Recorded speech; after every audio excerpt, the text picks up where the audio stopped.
Sekarang uang saya pribadi, ya titipan Allah.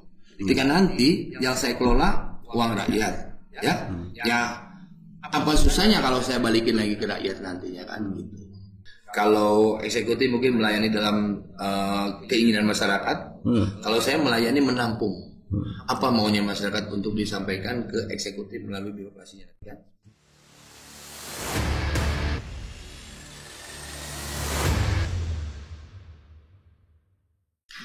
Assalamualaikum warahmatullahi wabarakatuh. Hai sahabat Cerdas Sukabumi, kembali lagi di Ruang Bicara Podcast Cerdas Sukabumi bersama saya, host podcast kali ini Fauzi Ahmad. Dan di studio kami hari ini telah kedatangan salah seorang penting yang ada di Sukabumi dan dia akan bertarung di kontestasi pemilu 2024 nanti ini. Langsung saja saya perkenalkan, tamu saya adalah Budi Irawan, calon anggota legislatif DPR RI dari Partai Persatuan Pembangunan. Ya. Assalamualaikum Kak Budi. Waalaikumsalam warahmatullahi wabarakatuh. Alhamdulillah sehat ya Kak Budi ya. Alhamdulillah sehat. Oke. Ya ini kalau udah bicara masalah P3 itu selalu identik dengan warna hijau nih. Kak Budi, terima kasih sudah datang ke studio kami. Sama-sama. Oke, ini adalah studio podcast untuk kita berbicara sepuas-puasnya begitu. Kemudian ini di pemilu ini akan memutuskan untuk maju sebagai caleg untuk DPR RI ya. Saya akan menanyakan tentang agenda politik Kang Budi di ini, tapi sebelumnya mungkin ini di masyarakat itu Kang Budi kan dikenal dengan nama Budi Zabur ya. Betul. Nama lengkapnya Budi Irawan. Betul. Tapi suka dipanggil Budi Zabur. Betul. Nah, Zabur tuh asal usulnya bagaimana sih, Kang? Ya. Oke, terima kasih Ya. Pak Fauzi atas silaturahminya saya diundang ke Radar Sukabumi. Ya tentunya sebagai putra daerah mungkin Radar Sukabumi pengen bersilaturahmi ngobrol-ngobrol tentang saya. Nama saya itu Budi Irawan. Ya. Nama dari ibu. Nah, di KTP pun Budi Irawan. Nama Zabur itu panggilan dari ayah. Oh gitu. Kalau di Sukabumi kan ada kultur kalau Sunda bilang kanyaah. Namanya Jabur Sonjaya, kan? Orang tua. Nama bapak dari bapak, dari ibu Budi Irawan. Jabur Sonjaya itu karena saya lahir 1 Januari. Tahun baru. Jadi Januari baru. 1 Januari ya. 1 Januari. Jadi Januari baru disingkat Jabur. Berarti kayaknya nggak perlu bikin pesta ulang tahun ya. Udah dirayain dunia nih kayaknya. Jadi itu dari nama bapak, dari nama ayah, Jabur Sonjaya.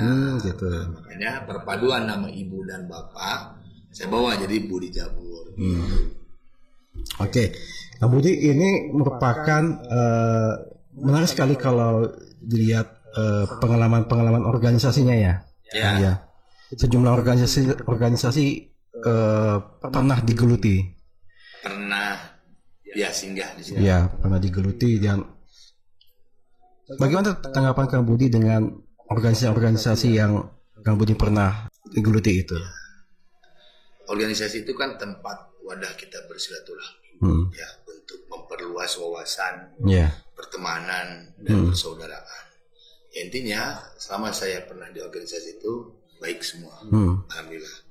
Cuman mungkin kita kan ada beberapa punya konsep dalam diri. Ketika mungkin tidak sejalan, ya mungkin cari organisasi mana yang cocok, gitu kan. Mungkin itu aja. Kita lebih ke wawasan untuk mencari persaudaraan, pertemanan, ya. Itu karena di organisasi sendiri kan kita nggak mendapatkan gaji. Jadi ketika kita banyak memperluas silaturahmi, wawasan, itu aja keuntungan kitanya. Jadi kita lebih membuka wawasan keluar, nggak pikiran kita nggak sempit dengan organisasi. Kita punya teman, punya siapa, itu sharing gitu. Lebih ke situ saya. Dan Kang Budi ini tumbuh besar di wilayah Cibatu Cisaat ya. Kalau kamu dilihat itu wilayah Cisaat itu seperti apa sih Kang? Mungkin ada kenang-kenangan masa kecil yang luar biasa. Ya Cisaat otomatis tempat kecil saya, sekolah saya sampai SMA di Cisaat. Ya tentunya kita di Cisaat banyak pengalaman yang mendidik saya sampai di titik ini. Kerasnya di saat seperti apa, kemudian di saat seperti apa. Ya inilah hasil dari pengalaman karakter daerah yang membawa saya pun ke ranah politik ini. Karena di saat ini kan identik dengan para politisi-politisi. Betul. Jadi gitu. Saat itu kenangannya sampai saya terjun ke politik karena mungkin kultur di saat ini. Gitu. Kultur di saat yang begitu kuat gitu. Begitu kuat. Jadi bisa disebut barometer politik lah. Gitu kan di saat ini kan. Karena semua dulu itu hampir semua ketua partai, ormas adanya di saat gitu. Mungkin ada waktu-waktu itu ada, atau mungkin sekarang juga masih ada tokoh-tokoh yang menurut Kang Budi masih menjadi guru ideologi, menjadi mentor secara politik yang Kang Budi masih banyak senior saya, orang tua saya yang udah almarhum ataupun yang belum, ya mereka mentor politik saya. Karena kan saya kan tidak masuk ke top ranah politik langsung orang politik. Saya lebih ke basic pengusaha. Cuman banyak bermitra dengan orang politik. Gitu. Makanya ketika sekarang saya berpolitik ya tidak terlalu aneh sih. Cuman yang beda mekanismenya aja. Yang biasanya saya hanya ikut di pilkada aja, politiknya sekarang dipilih agak berbeda begitu aja. Ya. Baik, ini menarik sih, berarti Kang Budi itu terlibat di dalam sebuah organisasi sosial ya. Ini saya boleh sebutkan ya Kak. Organisasinya adalah dipercaya di Ketua Umum Ormas Gasak nih. Betul. Tahun 2014 sampai sekarang ya Kang ya. Oke, itu menarik. Dan tadi juga ditumbuh besar di wilayah Cisaat yang punya karakteristik yang kuat begitu. Itu berarti cukup membentuk karakter Kang Budi berarti ya? Ya, betul, sangat membentuk karakter saya itu. Pengusaha politik. Betul. Nah, apalagi banyak di bidang pengusaha ini memutuskan menjadi seorang politisi dan tahun ini maju menjadi seorang caleg ini. Jadi gini, kalau saya kan meyakininya, biasa kan saya ada di belakang layar. Ya. Saya nggak pernah mau terjun atau menjadi orang politisi atau pejabat, gitu kan dulunya. Tapi sekarang saya dipanggil tahun ini oleh Allah. Biasanya saya hanya di belakang layar orang aja kan menjadi tim sukses gitu kan. Nah, sekarang ketika dipanggil ini, jadi saya meyakini ini panggilan. Meskipun ya terus terang karakter ini sangat berbeda jauh dengan karakter saya sebagai seorang pengusaha, kan ya. Nah, cuman ketika ini panggilan, saya meyakini bahwa Allah nanti akan kasih kemampuan ya, terhadap saya untuk melaksanakan sebuah tugas amanah ini. Karena kan politisi ini kan seyogyanya ataupun eksekutif kan melayani. Kalau eksekutif mungkin melayani dalam keinginan masyarakat, kalau saya melayani menampung. Apa maunya masyarakat untuk disampaikan ke eksekutif melalui birokrasinya nanti kan. Jadi saya bismillah dengan Allah memanggil saya, dan saya yakin Allah pasti kasih kemampuan saya untuk membawa amanah ini, dan Allah pun pasti permudah. Ya, karena saya meyakini tadi panggilan ini nggak akan semata-mata Allah panggil kalau Allah nggak akan bantu saya nantinya. Begini. Dan menurut Kang Budi sampai saat ini jalan Kang Budi dipermudah dari segala sisi ya? Sangat dipermudah ya, meskipun proses sebagai manusia, sebagai pengusaha gak mau dong yang mudah. Pengen sebuah tantangan, tapi ada aja jalannya gitu. Dinamika politik kan luar biasa. Betul. Nah, tadi Kang Budi mau bilang ini ada panggilan ya, panggilan semesta atau panggilan dari Allah Subhanahu wa Ta'ala gitu ya. Bagaimana Kang Budi bisa menafsirkan panggilan itu? Apakah mungkin dalam perwujudan masyarakat setempat yang datang ke Kang Budi untuk Kang maju ini segala macam kayak gitu? Betul. Apakah seperti itu? Ya, saya kan tidak berangkat dari keinginan saya mendaftar ke partai gitu kan, bla bla bla. Kalau berangkat dari keinginan mendaftar ke partai, saya pasti cari posisi yang enak lah partainya, gitu kan? Nah, tapi ini ketika ada orang meminta saya memanggil, ya, kronologisnya pernah saya sampaikan di podcast waktu di DPP gitu kan. Nah, di situ dengan beberapa proses yang saya punya opsi berat yang diusulkan ke partai, 3 poin itu, dan izin Allah bermudah, meskipun secara kebiasaan hal-hal itu tidak bisa dilakukan tanpa sesuatu, ya. Tapi ini dengan saya tanpa melakukan sesuatu, akhirnya opsi itu pun datang ke saya, dan saya meyakini tadi itu. Oh, ketika Allah memanggil, apapun rintangannya, apapun halangannya, ternyata Allah bukakan. Itu kan. Jadi karena berangkat tidak dari keinginan saya daftar masuk ke politik. Justru awalnya kan tadi itu, saya kan sukanya orang di belakang politik gitu kan. Nah, lebih baik di pengusahanya, politik hanya sebatas hiburan demokrasi saya, rakyat mengadakan pesta, saya sebagai pengusaha yang bermitra dengan politis, ya apa salahnya kalau rakyat ini bos saya ketika melakukan pesta, kalau Sunda bilang kasarnya, ya kita ikut nyumbang lah gitu, seperti itu. Yang penting demokrasi ini meriah seperti apa gitu. Ya. Dari istilahnya bermain di belakang layar dan maju ke depan layar, ini kan ibarat seperti begini ya. Tapi ini kan tentu tidak semudah ini ya, Kang ya. Nah, ini bisa diceritakan Kang Budi. Mungkin pergolakan batin dan dinamikanya Kang Budi memutuskan untuk maju ke depan layar ini. Sangat. Kan ketika saya biasa di belakang layar, terus Allah panggil melalui proses ini, saya mengajukan syaratnya pun Allah muluskan, Allah permudah, otomatis dinamika dalam diri saya, terus di keluarga saya, gitu kan. Nah, tentunya ada pembalikan proses dalam arti 180 derajat. Kita harus gimana dari seorang pengusaha menjadi bukan pelayan lah ya, dan menjadi wakil. Kalau pengusaha itu kan leader ya, dia memimpin perusahaannya, memimpin karyawan ataupun ormas pun sama, leader kan. Nah, sekarang kita kan harus menjadi wakil, wakil masyarakat yang tentunya pasti dong bertolak belakang. Tapi itu tadi kan saya tadi bilang, ketika ini panggilan Allah itu tiba-tiba bisa merubah diri saya ngikutin, meskipun belum 100%, tapi minimal saya bisa ngikutin. Kan kalau ketika tidak mengikutinya, intinya nggak kuat lah. Orang yang biasa memimpin leader, gitu kan, terus yang otomatis, misalnya orang yang suka ngatur orang, sekarang harus diatur. Harus diatur ya. Ya, intinya agak berat, gitu kan. Tapi alhamdulillah, Allah melalui proses ini, Allah kasih pembelajaran buat saya bahwa ini loh yang harus kamu lakukan nanti di kemudian hari, kan? Ketika saya bisa bermanfaat dengan usaha saya, dengan hasil rezeki usaha saya yang hakikatnya Allah ini, saya bisa bermanfaat untuk 10 atau 20 orang. Ya, di kemudian hari Allah panggil saya dengan lewat jabatan ini, dengan mengelola uang rakyat, saya harus bermanfaat untuk 100 atau 200 orang. Di situ. Kalau kasarnya sekarang uang saya pribadi, ya titipan Allah. Ketika nanti yang saya kelola uang rakyat, ya apa susahnya kalau saya balikin lagi ke rakyat nantinya kan gitu. Oke.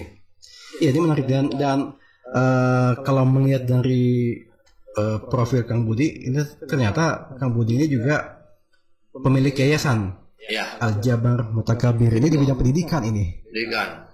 Berarti Kang Budi juga bisa dibilang juga tokoh di bidang pendidikan juga ini. Betul. Enggak juga baru tokoh pendidikan. Oke. Ya, tapi kan juga sekarang kan bergulat di bidang pendidikan juga nih. Betul. Ya.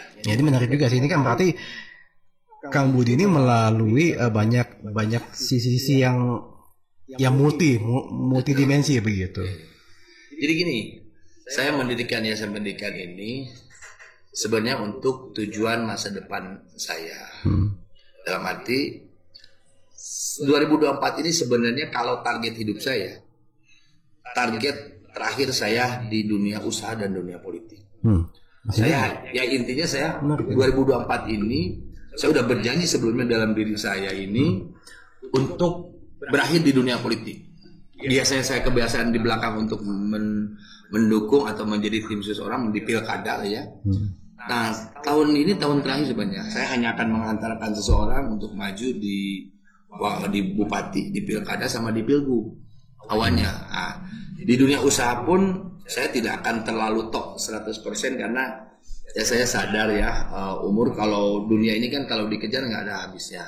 Jadi saya pengen menikmati hidup saya di sisa masa menuju tua saya. Ya jangan sampai saya menikmati hidupnya nanti udah usia 60 atau 70. Udah nggak bisa makan kali lipat, udah nggak bisa makan apa-apa kan. Jadi intinya saya tadinya udah shaping dunia usaha saya dari mulai pertambangan, sekolah, yayasan gitu kan. Dengan mendirikan saya yayasan ada program-program beasiswa untuk yatim, untuk orang yang nggak mampu. Karena itu akan menjadi tabungan akhirat saya ketika meninggal untuk orang tua saya, untuk saya dan anak cucu saya. Karena saya meyakini hanya 3 amalan yang akan saya bawa mati nanti kan. 1, ilmu yang bermanfaat. 2, sedekah jariah selagi hidup. 3-nya anak yang soleh. Nah dari situ kan ketika ilmu yang bermanfaat ini, karena saya tidak punya ilmu yang berat, bukan guru, saya sediakan fasilitasnya ini. Nantinya kan pahalanya tetap lanjut. Itu untuk jangka panjang saya nanti ketika saya meninggal kan, bocor juga ke orang tua saya yang udah meninggal, ke isi keluarga. Itulah tujuan saya itu kan. Tapi Allah beda, manusianya berkehendak, Allah yang menentukan. Kadang-kadang hal-hal yang kita sukai kalau tidak berkehendak tidak bisa kita lalui. Begitupun sebaliknya, hal yang tidak kita sukai Allah kasih jalan yang harus kita lewati, ya kan? Inilah kehidupan. Makanya saya sadar bahwa niat saya ini bertolak belakang dengan apa yang diinginkan Allah atau masyarakat Sukabumi. Misalnya kan untuk diri pribadi saya mungkin saya udah cukup, tapi untuk masyarakat saya belum cukup. Makanya Allah panggil lewat ini, dan tentunya saya berpikir menyadari bahwa itulah saya hanya sebatas manusia yang menjalani kehidupan. Selama jalannya ada, Allah pasti bimbing, dan niat saya hanya ingin bermanfaat aja. Itu aja mungkin. Oke, jadi kalau bisa dikatakan berarti politik menjadi menjadi ajang pensiun. Dalam tanda kutip pensiun. Kalau di politik nggak pensiun, justrunya harus kerja melayani. Tetap ya. Harus kerja justru. Tapi kan disebutkan bahwa ini adalah terakhir gitu. Asalnya saya nggak akan bermain politik. Hanya sampai ikut di pilkada. Terakhir 2024 saya akan fokus di usaha saya nantinya, gitu kan? Ternyata saya harus terjun malahan saya. Dapat panggilan nih. Dapat panggilan. Bukan nggak boleh lagi sekarang menjadi saya ini harus. Ya mungkin menjalan sampai di titik mungkin saya udah bisa benar-benar bermanfaat untuk masyarakat, ya mungkin di situ pun nanti akan habis masanya saya itu. Karena setiap manusia ada masanya, setiap waktu pun ada masanya itu mungkin. Tapi minimal masa-masa yang nanti saya lalui itu untuk kebermanfaatan aja sebagai tabungan saya nantinya.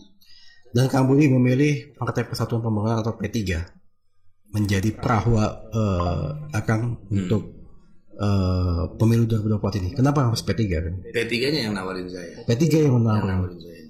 Wah, ini menarik. P3 yang menarik saya. Mungkin bisa diceritakan bagaimana P3 datang itu. Ya. Apakah P3 itu juga merupakan sebuah tanda panggilan itu? Betul. Ya, P3 menarik saya untuk dijadikan calon DPR RI. Terus saya melalui proses panjang lah ya, saya nggak bisa ceritakan di sini. Saya mengajukan 3 usulan syarat kan. Syarat pertamanya saya pengen pengakuan ketua umum. Syarat keduanya jadikan saya pengurus pusat. Syarat ketiganya saya kasih ranking 1. Alhamdulillah izin Allah 3 syarat itu diterima oleh DPP. Saya dikasih ranking 1, saya pun dikasih KTA oleh ketua umum, KTA DPP. Saya bukan orang partai, saya bukan struktur partai kan, bukan kader ya gitu. Bukan kader kan. Jadi saya meyakini ya emang Allah manggilnya di sini kan. Kalau ngikutin prosesnya kebiasaan sangat berat untuk masuk partai bukan kader. Mau ranking 1 itu bla bla bla gitu kan, karena ini Allah permudah aja. Jalannya saya mungkin harus di sini kan. P3 ini emang tahun ini tahun cocok dengan saya. P3 ini ya, cocok dengan hati saya. Lambangnya Ka'bah, kiblat sholat saya, nomornya 17, sama dengan rakaat sholat saya 5 waktu 17 rakaat. Dan saya nomor 1. Saya pun menyembah Allah 1. Jadi secara akidahnya ya selesai untuk saya. Mungkin lain lagi kalau P3-nya bukan nomor 17. Makanya Allah panggilnya di posisi sekarang, lambang Ka'bah, kiblat saya. 17 rakaatnya. Satunya kan Allah saya menyembah Allah untuk sholat itu. Ya, ini kalau kata anak milenial ini kode alamnya cocok nih. Nah, itu saya lebih ke situ lah, karena tujuan saya hanya ingin bermanfaat. Ya, ketika partai Islam ini taruh tanda kutip lagi terpuruk, ya semoga dengan kehadiran saya bisa bermanfaat di partai ini untuk masyarakat juga. Dengan besarnya partai nanti, partai P3 ini, otomatis harus besar juga kebermanfaatan saya. Jadi kamu ini udah resmi menjadi pengurus di DPP? Udah. Sebagai apa? Di departemen saya di Wakil Lajis. Wakil Lajis. Sejak resmi bergabung, itu telah melakukan apa saja Kang Budi? Dan sampai saat ini agenda kampanye-nya. Setelah saya bergabung ini, saya di bulan Februari Maret saya. 2023 ya. 2023 ini kan. Ya, yang saya lakukan konsolidasi partai, penguatan terhadap struktur-struktur partai, gimana caranya partai ini besar, tentunya harus dengan sebuah persatuan. Saya rangkul orang-orang partai, militan-militan partai yang tadinya sudah tidak di P3 karena sesuatu hal, saya mencoba mempersatukan kembali gitu. Ya, untuk partai ini supaya saya bangkitkan kembali mereka. Yuk, kita dengan izin Allah, bismillah, kita besarkan partai ini untuk kebermanfaatan gitu. Jadi tidak lebih tidak kurang. Tadi ya, saya sebenarnya tidak punya tujuan, sebenarnya tidak punya konsep apa-apa, itu mengalir gitu saja. Dan Allah kasih ke kepala saya untuk menyampaikannya. P3 ini kan sempat pernah punya rekam kursi ya di Senayan ya. Berarti ini akan menjadi target P3 di 2024 ini ya. P3 ini kan kalau saya nggak salah nggak punya kursi di Senayan. Hanya kemarin aja 2019 P3 hilang kursi, direbut mungkin oleh salah satu partai. Ya sekarang kebetulan yang punya kursinya almarhum sekarang, Bunda, kebetulan banyak saudara saya. Dan sekarang Allah panggil saya untuk merebut kembali supaya partai yang berasaskan Islam di Sukabumi hadir lagi di Senayan. Jangan nasionalis semua, nasionalis kan udah banyak pro partai. Itu. Iya, apalagi kan memang Sukabumi ini kan terkenal juga sebagai kota santri ya. Betul. Banyak. Masa nggak punya keterwakilannya gitu kan gitu. Ya, selama kamu diturut ke masyarakat ini, aspirasi apa aja yang banyak masyarakat sampaikan ke kamu dan mungkin menitipkan gitu ketika nanti? Aspirasinya klasik ya, kesejahteraan, pendidikan, kesehatan, infrastruktur, itu aja. Ketika saya datang ke masyarakat, saya jelaskan, saya ini sebagai anggota dewan tidak punya visi misi, ya, karena visi misi saya ini nantinya berdasarkan dari aspirasi yang masyarakat sampaikan. Ya, karena kita sebagai wakil hanya punya tugas. Tugasnya yang tadi 3 poin itu kan, budgeting, pengawasan, dan legislasi. Ya, undang-undang kan. Itu aja. Kan tentang visi misi kan itu di eksekutif, ya, di bupati, di presiden, di gubernur, itu visi misi. Kalau di kita mau punya visi misi apa? Kan kita nggak dalam kapasitas menjalankan nantinya. Berarti aneh ketika ada caleg punya visi misi ya? Aneh lah, bohong banget lah. Kan tugas aja caleg itu kan. Visi misinya justru ketika masyarakat menyampaikan nanti pendidikan pengen itu ya akan menjadi visi misi kita. Tapi Kak Aga punya gagasan kan? Ya gagasannya jelas, paling kita nanti kan apa yang disampaikan mereka harus benar-benar tersampaikan, itu aja. Sederhana. Kalau saya jawab ini kan, nanti saya akan gitu, kan saya bukan pelaksana. Gimana mau melaksanakannya? Kalau saya janji mau oke, nanti jalan ini saya bangunkan. Sementara yang jadi pelaksananya siapa? Eksekutif melalui birokrasi. Gimana kalau eksekutifnya nggak nurut? Ya, apalagi kita ini kan yang menyerap aspirasi saya menyampaikan supaya benar-benar mereka kerjakan. Betul. Apalagi ketika kita mendapatkan keberuntungan masuk ke Senayan, masuk ke di dalam kursi dewan, kita kan akan berhadapan dengan yang namanya komisi ya. Nah itu kan ketika di komisi tertentu ya beda. Itulah yang akan fokusnya ya. Ya paling hanya sebatas pokirnya aja. Betul. Dana pokirnya dan aspirasinya itu pun nggak akan cukup untuk seluruh ini. Makanya kalau ada dewan yang visi misi gini, bohong banget, bullshit banget. Dia bukan pelaksana. Kamu ini nggak punya visi misi, tapi kamu ini punya tagline. Punya tujuan, ingin hidup lebih bermanfaat. Ya, bukannya saya nggak punya visi misi. Karena kan kalau saya menyampaikan visi misi, keinginan saya dengan masyarakat berbeda. Oke? Kan ya saya kan bukan dalam arti bukan pemegang mandat penuh. Pemegang mandat sebagai rakyatnya bukan. Saya hanya wakilnya. Kalau saya sebagai pemegang mandat penuh, saya bisa menyampaikan visi nanti kan pengen gini. Tapi hanya sebagai ketua wakil, jadi visi misi saya harus dari rakyatnya. Apa sih yang harus saya kerjakan itu nanti? Ketika saya tadi itu budgeting, terus menerima aspirasi, ya, terus pengawasan dan bla bla bla. Nanti kan masyarakat yang menjaga. Laksanakan lo ini, pengen ini supaya disampaikan ke itu. Pengawasannya seperti apa? Itu aja mungkin punya. Ketika nanti pelayanan terhadap masyarakat seperti apa, ada aduan masyarakat nanti. Oh ini pelayanannya begini. Nah disitulah saya pakai fungsi pengawasan. Lu yang benar kerja, layani mereka. Itu kan mungkin seperti itu. Jadi kalau visi misi saya sendiri punya, tapi nggak cocok karena berbeda keinginan. Ya, saya pengen roti. Rakyat pengennya goreng oncom, nggak nyambung kan? Jadi sementara saya kan akan menjalankan perintah mereka, amanat mereka, digaji oleh mereka. Jadi kalau mereka maunya goreng oncom, ya saya sampaikan pengen goreng oncom. Jangan ketika mereka maunya goreng oncom, saya ganti maunya roti, nggak bisa. Iya. Selera kan itu. Makanya Kang Budi ini mempunyai tagline bermanfaat untuk masyarakat Sukabumi ya. Bermanfaat untuk masyarakat Sukabumi. Dimanapun saya ada posisinya nanti. Iya. Dan ini menarik sekali nih, Kang Budi juga di masa agenda politiknya yang cukup singkat ya nih Kang, yang cukup singkat tapi alhamdulillah kayaknya cukup dipermudahkan juga ya. Ini udah punya banyak simpul relawan ini. Alhamdulillah. Ada namanya nih Mamah Budi. Ada Mamah Budi. Ada jaringan Budi Irawan. Ada jaringan Budi Irawan. Dan juga jaringan dari Gasak ya. Ada teman-teman ormas, banyaklah ormasnya, ada Manggala Garuda Putih, ada yang lainnya banyak ya, yang nggak bisa saya sebut. Saya ucapkan terima kasih. Dan relawan-relawan yang tumbuh sendiri atas keinginannya, atas keterpanggilannya bahwa Sukabumi harus terwakili oleh Sukabumi lagi sebagai putra daerah. Ya kan? Jangan sampai Sukabumi keterwakilannya oleh orang di luar Sukabumi yang kecil besarnya enggak di Sukabumi, mungkin seperti itu ya. Emang ada ya Kang ya? Emang ada ya?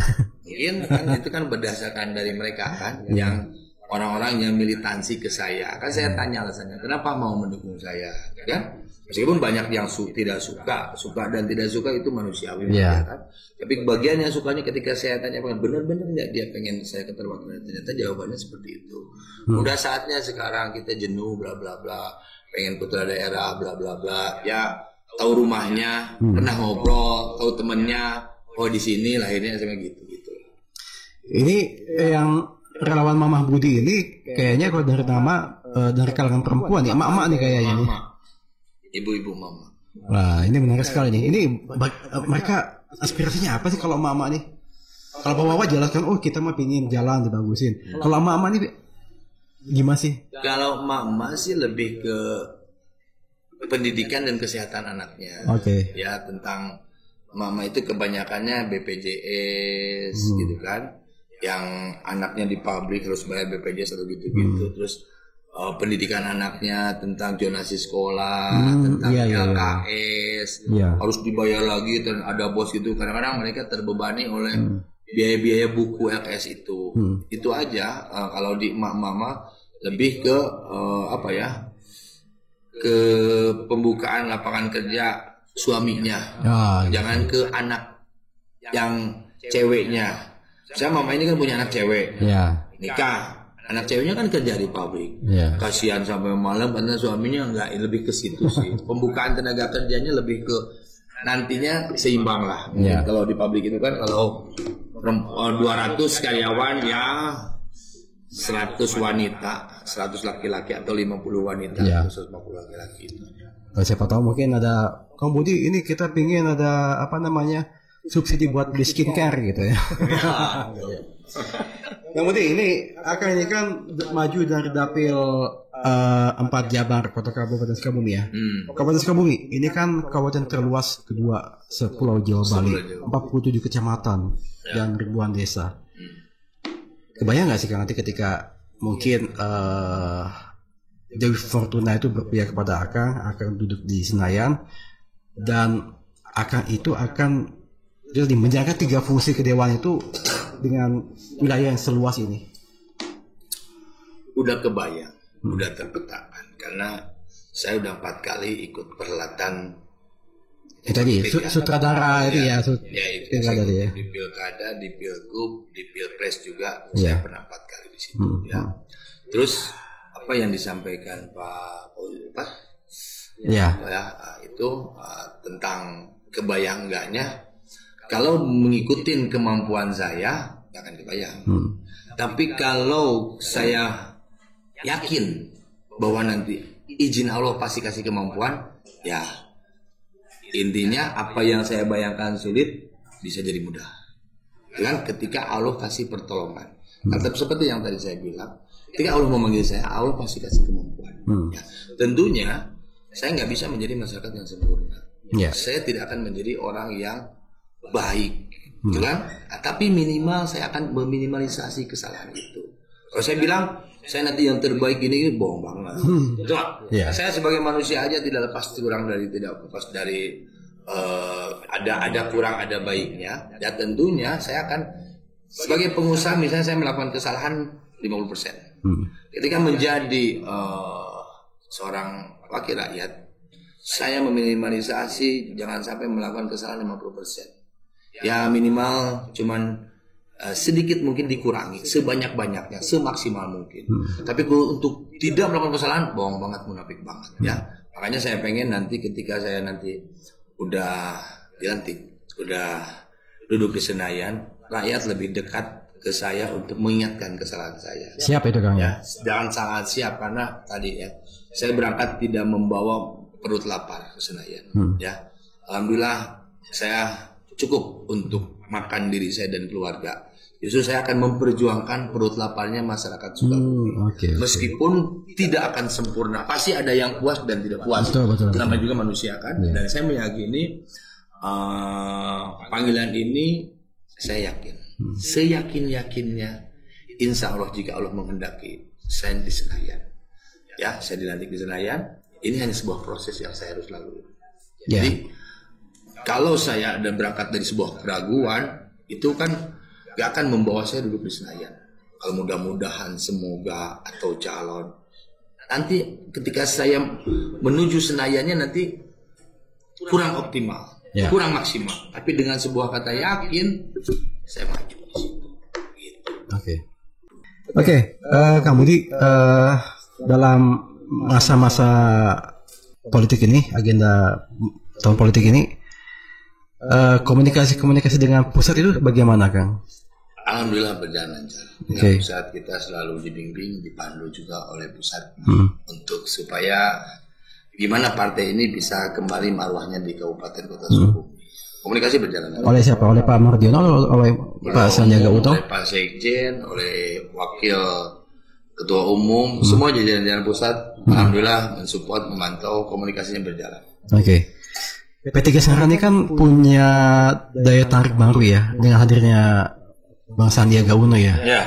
Menurut kamu bagaimana ini?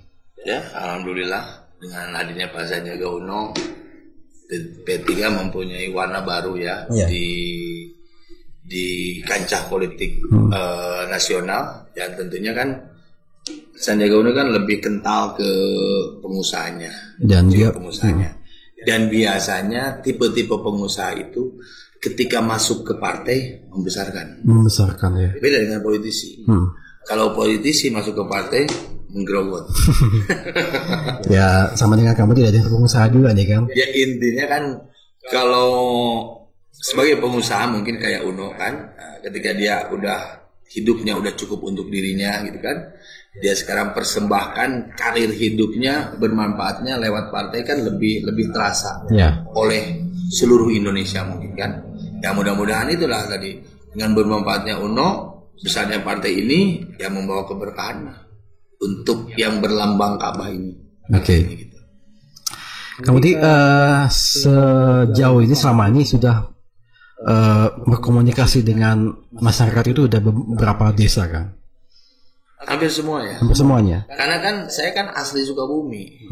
Saya kan sering ikutan pilkada, jadi alhamdulillah jaringannya udah punya.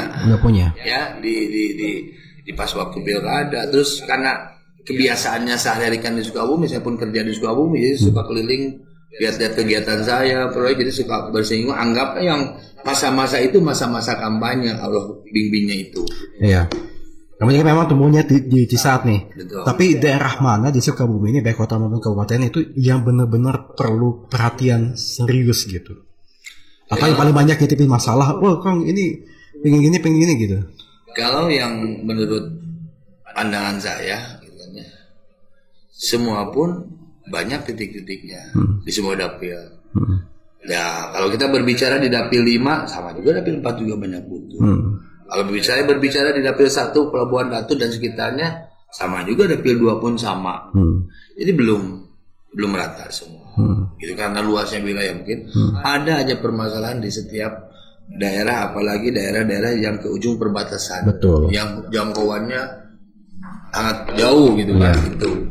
Yang wilayah Suradean gitu ya. Kalau Suradean lebih ya dibanding ke wilayah dapil 1, dapil 5 yang berbatasan dengan ke Cianjur, berbatasan dengan ke Bayang, atau berbatasan dengan ke Bogor gitu kan.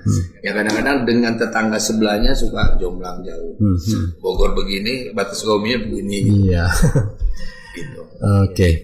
Nah, ini mah istilahnya kalau nih ya Kang ya. Kalau memang keberuntungan itu di pihak Akang, duduk di Senayan, pengennya duduk di komisi mana Kang? Begini, jangan kalau lah, yakinkan saya. Oh iya saya. Ya, izin dulu ya. Ya, pengennya duduk di komisi mana? Supaya bersemangat saya. Kalau saya ingin dari hati saya, ketika saya udah beres dilantik, maunya sih bidikan pertama saya, tapi kan saya tidak punya basic akademisi. Jadi biasanya kan sesuai dengan akademisinya kan katanya kan. Tapi kalaupun Allah percaya, karena kan bagi saya kan ijazah dan nilai itu nggak penting kalau nggak punya pengalaman kan. Nah, kalau nggak punya keinginan gitu kan. Nah, saya sih lebih sukanya yang pertamanya saya di dunia kesehatan atau pendidikan itu, karena saya merasa orang-orang yang tanda kutip ya, yang tidak mampu ini sangat sulit menerima pelayanan. Ya, contohnya kayak menerima pasien BPJS, gitu kan, masuk ke rumah sakit jam 4 sore dilayani baru jam 8. Itu yang akan saya sikapi pelayanan pengawasan itu. Itu yang jadi masalah kita ya. Masalah. Kasihan kan, jadi seolah pasien BPJS ini orang yang tidak mampu ini orang yang sakit bayarnya ngutang. Terdiskriminasi. Padahal kan uangnya udah ada. Udah bayar kan? Udah ada kan. Itulah yang salahnya itu kan. Berbeda dengan pasien-pasien mandiri lah ya. Kalau mandiri kan ketika kita sakit periksa dulu beres apa baru bayar. Kalau BPJS kan sebenarnya udah ada kan sistem arisan, sistem patungan dari 10 orang bayar BPJS. Yang sakit cuma 1. Nah, nggak mungkin ketika orang bapak bayar BPJS 10-nya mau sakit, enggak lah. Saya kan berprinsip daripada sakit, saya lebih baik bayar BPJS. Ke Allah minta 200.000 per bulan. Tapi saya nggak usah sakit. Lebih baik saya bapak bayar BPJS. Tapi sakit habis 10 juta pun rugi juga. Buat apa kan? Gitu. Terus ini Kang, ini katakan pendidikan ya. Kalau pendidikan itu menurut Akang mana yang lebih jika pun harus dipilih ya, prioritas Akang itu antara pembangunan fisik atau pembangunan non fisik? Saya lebih ke non fisik. Non fisik berarti. Kalau fisik kan tugas itu. Artinya memastikan tugas eksekutif. Ya. Artinya memastikan bahwa guru-guru itu kesejahteraannya. Saya gini lah. Kalau untuk kesejahteraan guru mungkin ada aturannya. Gitu kan ya. Ada, semua pun emang ada aturannya. Kan, ya. Cuman saya rasa kan kalau guru standar layak lah ya, mungkin meskipun belum layak lah ya, karena banyaknya guru otomatis kan mungkin nggak bisa menggaji lebih besar dari itu dengan anggaran APBD atau APBN yang terbatas. Saya lebih kasihannya pendidikan ini ke kayak guru-guru madrasah, guru-guru PAUD yang gajinya nggak nentu, guru ngaji paling gitu ya 300.000 sebulan. Ada yang 400, ada yang 600, paling ke situ aja saya kasihannya kan. Lebih akan mementingkan ke yang itu. Kalau PNS kan ya udah gitu ya. Ada tunjangan 13, ada apa-apa dari dana-dana lainnya pun kan. Yang ini yang lebih saya lebih prihatin ke madrasah diniyah. Nah, yang ya gajinya kan tahu sendiri kan. Betul. 300.000 satu bulan, kan berarti sehari berapa? Mungkin ada yang di bawah 300.000 kali gak? Mungkin ada kali yang di bawah. Ada 250.000 semua, gitu kan? Tapi kan itu yang harus saya perhatikan, yang taruhlah daerahnya jauh terpencil gitu kan. Terus di lingkungan daerahnya banyak orang-orang yang belum peduli. Berbeda dengan di kawasan-kawasan yang menengah, sudah ada sumbangan-sumbangan dari donatur-donatur warga gitu. Itu aja sih. Nah, satu lagi nih Kang. Pemilu ini kan banyak nanti DPT itu adalah kalangan milenial. Bagaimana cara akan meyakinkan kalangan milenial ini untuk memberikan mandat suaranya kepada caleg yang bernama Budi Irawan ini? Ya intinya gini kan, untuk kalangan milenial mereka lebih berpikir cerdas. Dia lebih berpikir nginduk, kan nginduk dalam arti kalau orang Sunda bilang biasanya dia ngikutin ke yang tidak jauh usianya. Nah, dan saya gak usah saya menjelaskan nanti begini-begini, biarkan dia kan tahu nanti kan siapa saya, track recordnya dengan kekurangan saya, mungkin di situ ada kelebihannya. Saya lebih ke motivasi milenial itu bahwa bahwa seorang milenial ini, anak muda ini di saatnya muda ini dia harus menentukan pilihan, menentukan hidup ke depannya, mau ke siapa dia ngikutinnya, kan? Dalam arti saya sebagai tidak terlalu jauh, saya pun masih bisa disebut kalangan muda. Saya bisa berbagi pengalaman dari mulai saya remaja ke pemuda, sampai ke usia seperti gini. Saya bisa berbagi pengalaman, saya bisa mementor mereka, saya bisa mensupport mereka selama mereka punya keinginan untuk menjadi mandiri menuju dewasa. Karena kan ditentukannya kedewasaan mereka, kemandirian mereka ini dari milenial ini, dari masa sekolah ke remaja ini. Ketika dia masa remaja tidak bisa menentukan untuk menuju dewasanya 40, selesai. Nah di situ dia tentukan mau jadi pekerja, mau jadi pengusaha, atau mau jadi akademisi. Di situlah ada masanya di situ. Jadi intinya kamu siap berbagi pengalaman kepada. Sangat siap, karena saya belum terlalu tua-tua banget. Jadi yang kemarin saya pernah alami dari pas masa remaja sampai ke muda bisa saya curahkan. Oke, Kang Budi, ini menarik sekali nih. Ini obrolannya berdaging sekali nih dengan Kang Budi. Jadi sahabat Transkom ini banyak sekali yang bisa dipetik ya dari obrolan dengan Kang Budi ini. Dan sebelum mengakhiri di podcast ini ada salah satu ciri khas Kang. Jadi saya akan menyebutkan satu kata, akan meresponnya. Terserah dengan beberapa kata juga begitu. Oke. Ada 5 kata yang akan saya sebutkan. Jadi Kang Budi bisa merespon. Siap Kang? Siap. Oke, Kang Budi, saya akan menyebutkan kata. Ada 5 kata atau istilah. Nanti Kang Budi bisa merespon ini dengan cepat. Oke. Pertama, Radar Sukabumi. Radar Sukabumi bagus. Sukabumi adem asri. Cisaat mandiri. Partai Ka'bah P3. 14 Februari 2024. Memilih saya untuk DPR RI nomor urut 1. Oke. Begitu sahabat Radar Sukabumi, pembahasan dengan Kang Budi. Oke, Kang Budi, mungkin sebelum kita akhiri, mungkin ada yang ingin akan sampaikan kepada masyarakat Sukabumi yang sedang menonton podcast ini. Bismillahirrahmanirrahim. Assalamualaikum warahmatullahi wabarakatuh. Untuk masyarakat kota Kabupaten Sukabumi, jangan lupa 14 Februari 2024 datang ke TPS, buka kertas suara warna kuning nomor urut 1 Budi Irawan dari Partai Persatuan Pembangunan berlambang Ka'bah. Di pojok ujung nanti ada Partai Persatuan Pembangunan lambang Ka'bah nomor 17. Jangan sampai masyarakat Sukabumi tidak menyalurkan pilihannya karena akan rugi untuk 5 tahun ke depan. Insya Allah saya akan menjalankan amanah ini untuk masyarakat Sukabumi selama 5 tahun ke depan. Doakan saya istiqomah, doakan saya sehat, selamat, panjang umur. Amin ya rabbal alamin. Terima kasih. Wassalamualaikum warahmatullahi wabarakatuh. Ya, sahabat Radar Sukabumi, begitulah obrolan saya dengan Budi Irawan, caleg DPR RI dari Partai Persatuan Pembangunan, yang akan bertarung nih di kontestasi pemilu 2024. Dan untuk kalian semua yang telah menyaksikan podcast ini, terima kasih.